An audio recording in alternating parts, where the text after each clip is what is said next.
श्री गणेशाय नमो नमः। सरस्वती नमस्तुभ्यं वरदे कामरूपिणी विद्यारंभम करिष्यामि सिद्धिर्भवतु मे सदा। शिव शक्ति को कोटि कोटि प्रणाम। मेरे श्रोतागण, मैं आज आपको ग्रहों की दृष्टियों के बारे में जानकारी दे रही हूँ।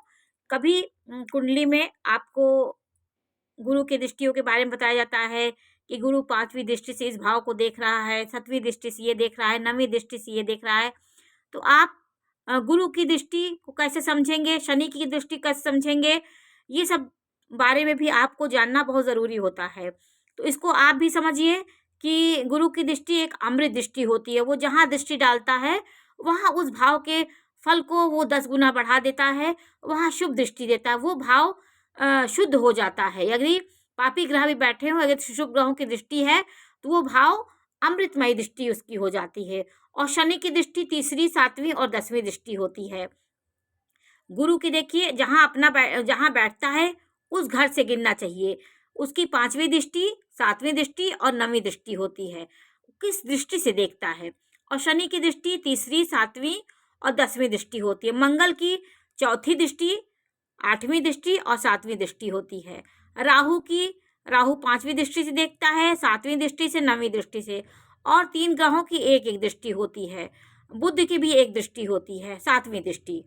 तो इन सब ग्रहों की एक दृष्टि होती है। और ग्रहों की, और गुरु, शनि, मंगल, राहु की 3-3 दृष्टियां होती हैं। तो आज मैं आपको यही समझाने जा रही हूँ कि कैसे आप दृष्टियों को समझेंगे। जैसे यहाँ गुरु बैठा हुआ है, किसी भी भाव में आपके बैठा है, उस भाव से आप गिनेंगे। जैसे यहाँ पे है 1, 2, 3, 4, 5।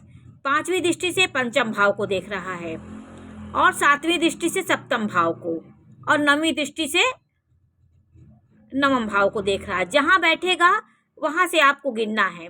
तो आप दृष्टि भी गिन सकते हैं कि किस जगह पे शुद्ध से कोई ग्रह यहाँ पे कोई भाव खराब हो, और आप देख लिए कि मेरा गुरु यहाँ बैठा है, आपने वहाँ से गिना, उस घर को लेके गिनना है। जैसे इसको लेके हमने गिना 1, 2, 3, 4, 5। पांचवी दृष्टि पंचम भाव में, और सातवीं दृष्टि सप्तम भाव में, और नवीं दृष्टि नवम भाव में पड़ रही है। जहां वो बैठा हो उस घर से आप गिनिएगा। और मंगल की देखिए कौन सी दृष्टि होती है। मंगल यहाँ बैठा है तो ये चौथी दृष्टि से सप्तम भाव को देखा। 1, 2, 3, 4। यहाँ से गिने 1, 2, 3, 4। चौथी दृष्टि से सप्तम भाव को देखा। फिर उसके बाद ये सातवीं दृष्टि से सप्तम भाव को देखा, और आठवीं दृष्टि से लाभ भाव को देखा, 11वें भाव को। तो उसकी दृष्टि चौथी, सातवीं, आठवीं दृष्टि होती है। अष्टम दृष्टि से भी वो देखता है मंगल। और शनि देखिए जहाँ बैठा है वहां से वो तीसरी दृष्टि से देखता है। जैसे यहाँ बैठा है तो 1, 1, 1, 2, 3 लग्न को देखा। कहीं भी बैठा होगा तो उस भाव से आप लेके गिनेंगे। यहाँ पे बैठा है तो 1, 2, 3 लग्न को देखा, और फिर उसके बाद तीसरी दृष्टि यहाँ डाला, फिर तीसरी यहाँ डाला, फिर 4, 5, 6, 7, फिर सातवीं दृष्टि पंचम भाव में डाला। कहीं भी बैठा हो उस भाव से लेकर पांचवा भाव ये हुआ। तो इस पंचम दृष्टि यहाँ, वो सातवीं दृष्टि यहाँ पे डाला, और 10वीं दृष्टि अष्टम भाव को डाला। तो ऐसे ग्रहों की दृष्टियां होती हैं। और राहु की दृष्टि, राहु यहाँ बैठा है तो 1, 2, 3, 4, 5 पंचम दृष्टि से दूसरे भाव को देख रहा है, इस भाव को देख रहा है, और सातवीं दृष्टि से चतुर्थ इस भाव को देख रहा है, अपने सामने वाले भाव को सातवीं दृष्टि से देख रहा है। और फिर उसके बाद नवीं दृष्टि होती है। फिर ये 7 हुआ, 8, 9, फिर छठवें भाव को देख रहा है।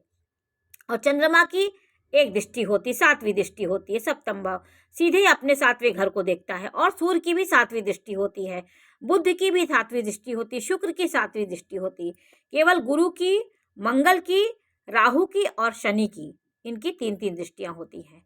तो दृष्टियों को भी आपको समझना होगा कि कहीं भी आपका शनि बैठा हो, जब भी कभी आपको बताया जाता है कि शनि सातवीं दृष्टि से देख रहा है, तो आप भी अपने कुंडली में देख लीजिए कि यहाँ शनि बैठा है, जहाँ बैठा हो उस घर को ले करके 1, 2, 3, 4, 5, 6, 7 सातवीं दृष्टि है, और तीसरी दृष्टि है, और 10वीं दृष्टि शनि की होती है।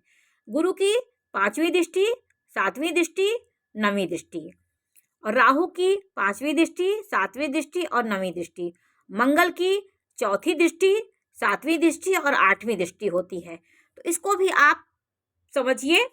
आपको बहुत आपको अपनी कुंडली में देख करके भी आपको समझ सकते हैं कि आपका मंगल आपको देख रहा है कि आपके पीड़ित ग्रह आपको देख रहे, वो भाव आपका क्यों दूषित हो रहा है। तो ये सबसे आपको जानकारी मिलेगी। एक बार फिर से देख लीजिए। गुरु की 3 दृष्टियां होती हैं, 5वीं दृष्टि, 7वीं दृष्टि, 9वीं दृष्टि। और शनि की तीसरी दृष्टि से देखता है, 7वीं दृष्टि से और 10वीं दृष्टि से। मंगल चौथी दृष्टि से, 8वीं दृष्टि से और 7वीं दृष्टि से देखता है। राहु 5वीं दृष्टि से, 7वीं दृष्टि से और 9वीं दृष्टि से। शुक्र की एक दृष्टि होती है, 7वीं। सूर्य की एक दृष्टि, 7वीं। और चंद्रमा की एक दृष्टि, 7वीं। बुध की एक दृष्टि, 7वीं होती है। तो इसको भी आप जानने से आपको बहुत फायदा मिलेगा। और मैं आज आपको एक चीज़ और बताने जा रही हूँ कि देखिए आप कैसे आप अपने कुंडली से शिक्षा के बारे में कैसे देख सकते हैं। जैसे हमारा ये लग्न है, लग्न से हम बेसिक शिक्षा देखते हैं। यदि लग्न का ये शुभ ग्रह बैठे हों, हमारा लग्न मजबूत हो, तो हम 1 से 8 तक की शिक्षा बहुत अच्छे से हमारा अच्छी मेरी पढ़ाई लिखाई होगी, अच्छे स्कूल से हमारी पढ़ाई लिखाई होगी। मेरे शिक्षा में किसी प्रकार का व्यवधान नहीं पड़ेगा। यदि हमारे दूसरे भाव में राहु और पीड़ित ग्रह बैठे हों, तो हमारी 8 से 10 तक की शिक्षा बाधित हो जाएगी। कहीं न कहीं इस इतने आपकी पढ़ाई में आपको कहीं न कहीं व्यवधान ज़रूर पड़ेगा। आप कहीं फ़ेल हो गए, कहीं आपका बीमार हो गए, आप एग्ज़ाम नहीं दे पाए। तो 8 से 10 तक की शिक्षा दूसरे भाव से देखी जाती है। और 10 से 12वीं तक की शिक्षा हम तृतीय भाव से देखते हैं। ये भाव यदि अच्छे बैठे हों, शुभ ग्रह बैठे हों और शुभ ग्रहों की दृष्टि यहाँ पर हो, तो ये 12 से इंटर तक की शिक्षा, 10 से 12 तक की शिक्षा बहुत अच्छे से होती है। उसके बाद यदि हमारा चतुर्थ भाव अच्छा है, यहाँ अच्छे ग्रहों की दृष्टि है, यहाँ सूर्य की दृष्टि है, बृहस्पति की दृष्टि है, अच्छे ग्रहों की दृष्टि हो सूर्य की, शुक्र की, बुध की, तो ये सब दृष्टियाँ इस भाव को मजबूत कर देती हैं। शुभ ग्रहों की दृष्टि, तो हम बीए शिक्षा, उच्च शिक्षा को भी हम प्राप्त कर सकते हैं।